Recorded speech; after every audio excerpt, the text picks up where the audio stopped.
कैसे हो मेरे सभी विश्वासी भाइयों और बहनों। उम्मीद करता हूँ कि प्रभु यीशु मसीह के अनुग्रह और दया से सब लोग अच्छे होंगे।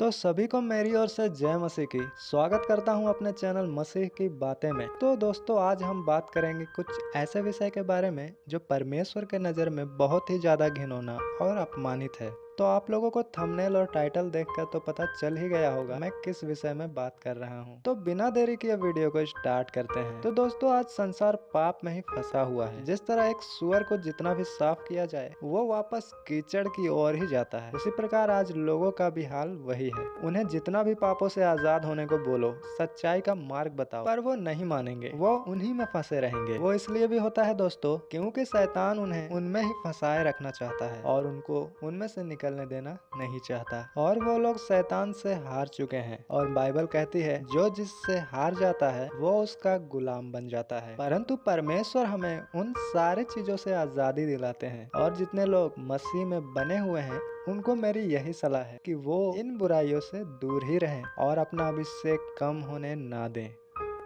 तो चलिए टॉपिक पे आते हैं। तो दोस्तों, आज सारे लोग व्यभिचार में ही फंसे हुए हैं, फिर चाहे वो जवान हो या बुजुर्ग, वो सारे लोग इन पापों में ही फंस चुके हैं, या कहें तो शैतान उन्हें फंसाए रखा है। पर वो लोग ये नहीं जानते कि उनको इसका भारी परिणाम चुकाना पड़ेगा। और व्यभिचार एक ऐसा पाप है दोस्तों जिससे आपका शारीरिक और आत्मिक दोनों जीवन को नुकसान उठाना पड़ता है। और ऐसे लोग आपको जीवन में हमेशा संघर्ष करते हुए मिलेंगे, चाहे वो कितना भी धन इकट्ठा कर ले, पर वो धन उनके सुख और शांति की कीमत अदा नहीं कर सकती। ऐसा बाइबल कहती है। जब हम पढ़ते हैं नीति वचन 5वां अध्याय का 6ठा वचन में लिखा है, इसलिए उसे जीवन का समथर पथ नहीं मिल पाता, उसके चाल चलन में चंचलता है, परंतु उसे वो आप नहीं जानती।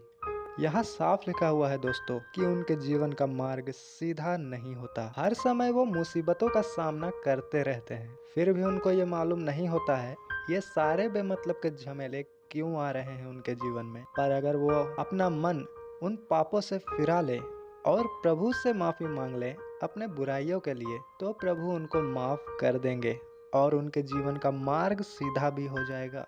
और मेरे दोस्तों, अगर आप भी व्यभिचार में फंसे हुए हैं और अभी आपको कोई प्रॉब्लम नहीं लगता इसमें, या आप सोचते हैं कि इससे कोई नुकसान नहीं होता है, तो आप ध्यान रखें, क्योंकि परमेश्वर तुरंत रिजल्ट नहीं देते, वो आपको सुधरने का मौका भी देते हैं। और अगर आप नहीं सुधरोगे तो परमेश्वर आपको सुधार देगा। और लिखा है परमेश्वर के हाथों में पड़ना खतरनाक है, इसलिए आप ये बिल्कुल भी ना सोचे कि आप बच जाओगे, क्योंकि ऐसा नहीं हो सकता। आग में चलें और ना जलें। परमेश्वर कहते हैं ऐसे लोगों के डेरे के निकट तक न जाना।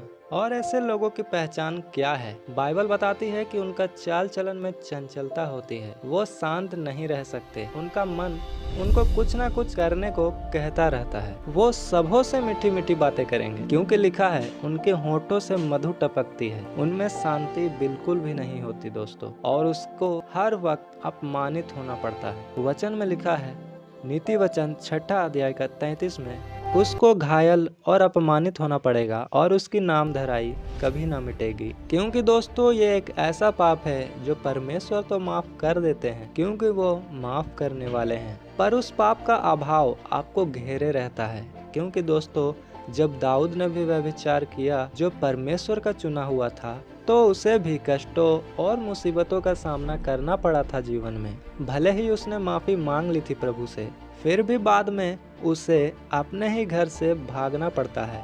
और रास्ते में जब वो पहाड़ों में जा रहा होता है तो कुछ लोग आके उसे श्राप देते हैं, और जो प्रजा उसके राज्य में उसकी बड़ाई करती थी, वही प्रजा उसे खूनी और ओछा कहकर दूर जाने को कहने लगती। दोस्तों, वो लोग उसे खूनी इसलिए कहते हैं क्योंकि उसने जिस स्त्री से व्यभिचार किया था उसके पति को उसने मरवा डाला था। इसलिए दोस्तों, जब दाऊद का नाम धराई नहीं मिट पाया व्यभिचार करने के बाद, जबकि परमेश्वर ने उसे आशीषों से भर रखा था, तो हम और आप कैसे बच पाएंगे? पर दोस्तों, आजकल लोग कहते हैं नहीं नहीं, जब तक हम कुंवारे हैं तब तक जेब बीएब तो रखेंगे ही। तो दोस्तों, इसी अवस्था में शैतान लोगों को फंसाए रखना चाहता है।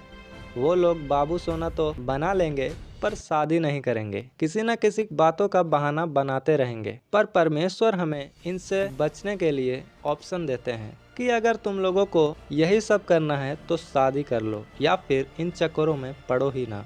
उस बात को हम पहला कुरिन्थियों 7 अध्याय का 9वां वचन में पढ़ते हैं, परंतु यदि वे संयम न कर सके तो विवाह करें, क्योंकि विवाह करना कामातुर रहने से भला है। दोस्तों, परमेश्वर हमसे प्रेम करते हैं, उन्होंने हमारे लिए जान दी है, इसलिए अगर वो कोई आज्ञा देते हैं तो वो हमारे जिंदगी को बोरिंग बनाने या बेकार बनाने के लिए नहीं देते, वरन इसलिए देते हैं कि उन कामों को करने के बाद होने वाले परिणामों से हम बच जाएं। इसलिए उन्होंने कहा कि यदि तुम्हें अपने शरीर में कंट्रोल नहीं है तो तुम शादी कर सकते हो, क्योंकि व्यभिचार ऐसा पाप है जो आपके और आने वाले आशीषों को रोक देती है, जिस तरह दाऊद की आशीषें रुक गई थी। जब हम पढ़ते हैं दूसरा शमूएल 12 अध्याय का 8वां वचन में, यहाँ परमेश्वर ने बताया है कि जो परमेश्वर ने उसे दिया वो सब अभी कम ही था। इतना सब कुछ देने के बावजूद मेरे लोगों, परमेश्वर दाऊद को और भी आशीषें देने वाले थे। इसलिए परमेश्वर कहते हैं, हे मेरे पुत्र, मेरी शिक्षा को ना भूलना, अपने हृदय में मेरी आज्ञाओं को रखे रहना, क्योंकि ऐसा करने से तेरी आयु बढ़ेगी और तू अधिक कुशल से रहेगा। पर दोस्तों, हमारे और परमेश्वर के बीच के रास्ते में जहाँ से हमारी आशीषें आती है वहाँ शैतान भी होता है, जो नहीं चाहता कि हम परमेश्वर के ग्रहण योग्य बने। वो नहीं चाहता है कि आप जीवन में कुशल से रहें। लेकिन मेरे लोगों, प्रभु कहते हैं, तू, हाँ मेरे बेटे, तू अधिक कुशल से रहेगा। पर दोस्तों, ये तो तब होगा ना जब हम इन चीज़ों से दूर रहेंगे। दोस्तों, आज ये वचन का फायदा वो लोग ले रहे हैं जो परमेश्वर को जानते ही नहीं। आप जितने सक्सेसफुल इंसानों को देख लीजिए या उसका उदाहरण देख लीजिए, वो लोग इन गर्लफ्रेंड और बॉयफ्रेंड, बाबू सोना के लफड़ों से काफी दूर रहे हैं। पर आज उनके पास सब चीज है और वो खुश है अपने पिछले लेने वाले निर्णयों से जो उन्होंने लिया था। तो सोचिए मेरे लोगों, अगर वचन उन लोगों के जीवन में काम कर रहा है जो प्रभु को जानते ही नहीं, तो आपके और हमारे जीवन में क्यों नहीं करेगा? अवश्य करेगा, क्योंकि बाइबल का एक एक वचन जिंदा है। भाइयों और बहनों, भले आज आपके अपने व्यभिचार के पार्टनर की बातें मीठी लगती हो, मन को भाने वाली लगती हो, पर एक समय इसका परिणाम निकलेगा। नीति वचन 5 अध्याय का 4वां वचन में लिखा है, परंतु इसका परिणाम नाक दोना सा कड़वा और दोधारी तलवार सा पैना होता है। बाइबल बताती है, जो अभी आपको मीठी लग रही है वो आने वाले दिनों में हद से ज्यादा कड़वा हो जाएगा। वो 2 तरफ के धार वाली तलवार की तरह आपको काट डालेगी। जिस तरह दोस्तों हम अपने स्कूल या कॉलेज में एग्जाम देते हैं और रिजल्ट आने में टाइम लगता है पर आता जरूर है, उसी तरह इस पाप का परिणाम जो कड़वा और 2 धारी तलवार सा पहना है जरूर आएगा। हालेलुया। और मेरे लोगों, प्रभु हमें किसी भी काम को करने से रोकते नहीं हैं, चाहे वो अच्छा हो या बुरा, क्योंकि उन्होंने हमें आज़ादी दी है कि हम अपना फैसला खुद लें। उन्होंने हमारे सामने मार्ग रखा है, अच्छा और बुरा। अब हमें डिसाइड करना है कि हम किस में चलते हैं, क्योंकि वो हमें आज़ाद ही करते हैं, वो हमें बंधन में नहीं बांधते।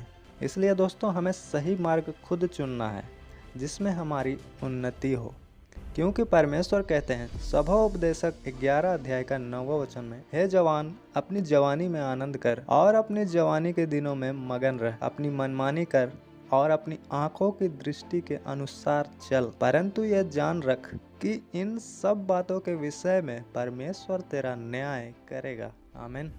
यहाँ दोस्तों हम पढ़ते हैं तो पता चलता है कि हमें परमेश्वर ने आज़ाद किया है, पर इसका मतलब ये नहीं है कि वो हमें नहीं देख रहा या हमारे कामों को नहीं देख रहा। इसलिए वो आपके कामों के अनुसार आपका न्याय करेगा, फिर वो अच्छा हो या बुरा। हालेलुया। मेरे लोगों, ये सारी बातें तो हो गई शारीरिक व्यभिचार के बारे में। अब हम बात करते हैं आत्मिक व्यभिचार के बारे में, जो दोस्तों हम मनुष्य परमेश्वर के सम्मुख उनके विरोध में करते हैं, क्योंकि अपने परमेश्वर जिसने हमें बनाया है उसमें विश्वास न करके दूसरे देवताओं के पास जाना भी व्यभिचार ही है।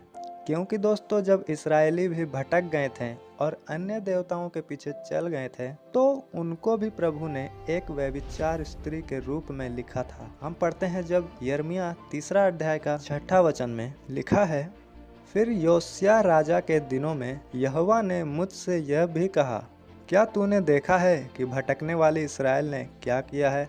उसने सब ऊंचे पहाड़ों पर और सब हरे पेड़ों के तले जा जाकर व्यभिचार किया है। फिर एक वचन में लिखा है दोस्तों, यिर्मयाह की पुस्तक 3 अध्याय का 9वां वचन में, उसके निर्लज व्यभिचारिणी होने के कारण देश भी अशुद्ध हो गया, उसने पत्थर और काठ के साथ भी व्यभिचार किया। यहाँ मेरे लोगों हम साफ समझते हैं कि जैसे आज के लोग पेड़ पौधों की पूजा करते हैं, पहाड़ों और पत्थरों की पूजा करते हैं, दोस्तों ये सारे काम करने वाले लोग परमेश्वर के नजर में व्यभिचार कर रहे हैं। इसलिए दोस्तों वो लोग अपने जीवन में हमेशा दुखी और निराश पाए जाते हैं, उनको रोग बीमारियां घेरे रहती है और जैसा बाइबल कहती है फिर भी उनको पता नहीं होता ये क्यों हो रहा है उनके साथ। और इसमें फनी बात यह है दोस्तों, जिस तरह एक दास अपने स्वामी के सेवा करने के लिए होता है, उसी तरह ये पृथ्वी और ये पेड़ पौधे और जो कुछ है सब परमेश्वर ने मनुष्य के सेवा के लिए बनाई थी। पर आज मानव जाति इतनी मूर्ख हो गई है कि खुद उन सब की सेवा करने लगी। ऐसा लगता है दोस्तों घर में नौकर रख कर खुद उसके पैरों को धो रहे हैं। इसलिए दोस्तों प्रभु कहते हैं होशे की पुस्तक 4 अध्याय का 6वां वचन में, मेरे ज्ञान के न होने से मेरी प्रजा नाश हो गई।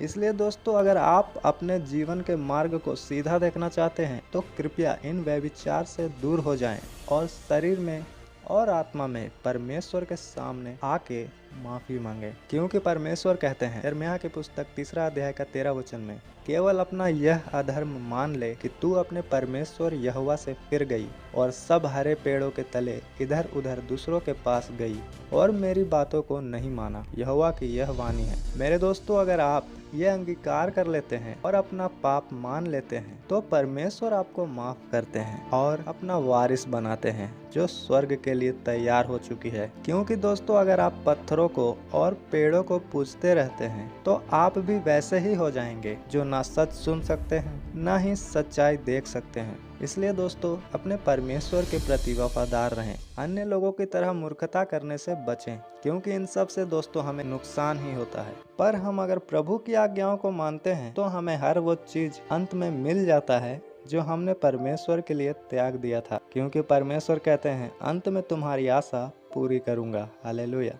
एक वचन में लिखा है दोस्तों यूहन्ना की पुस्तक 2 अध्याय का 17 वचन में, और संसार और उसकी अभिलाषाएं दोनों मिटते जाते हैं, पर जो परमेश्वर की इच्छा पर चलता है वह सर्वदा बना रहेगा। लिखा है दोस्तों आपकी सांसारिक अभिलाषाएं मिट जाएंगी, पर जो परमेश्वर के दिखाए रास्तों पर चलेगा वो हर चीज परमेश्वर से पाएगा और वो सदा के लिए होगा। शैतान उसे कभी नहीं चुरा सकेगा। हालेलुया। तो दोस्तों ये टॉपिक बहुत ही गहरा और सेंसिटिव है, इसमें जितना भी प्रीच किया जाए उतना कम है। तो मेरे हिसाब से मेरे लोगों आप समझ चुके होंगे व्यभिचार के बारे में कि इससे क्या नुकसान है और व्यभिचार कितने प्रकार के होते हैं। तो इतना ही कहकर मैं ये वीडियो का एंड करूंगा। और दोस्तों मैं ये बता दूं कि इस विषय के बारे में परमेश्वर के आत्मा ने मुझे सपने में बताया था कि मैं इस बारे में आप सभी को बताऊं। हालेलुया। तो आप सबको इस वीडियो के द्वारा बहुत बहुत आशीष मिले और परमेश्वर आपके ज्ञान को बढ़ाए। हालेलुया। तो पिता परमेश्वर का प्रेम, प्रभु यीशु मसीह की संगति और पवित्र आत्मा का सहभागिता हम सभी लोगों के संग प्रभु यीशु मसीह के दूसरे आगमन तक होती रहने पाए। आमीन। सभी को जय मसीह की।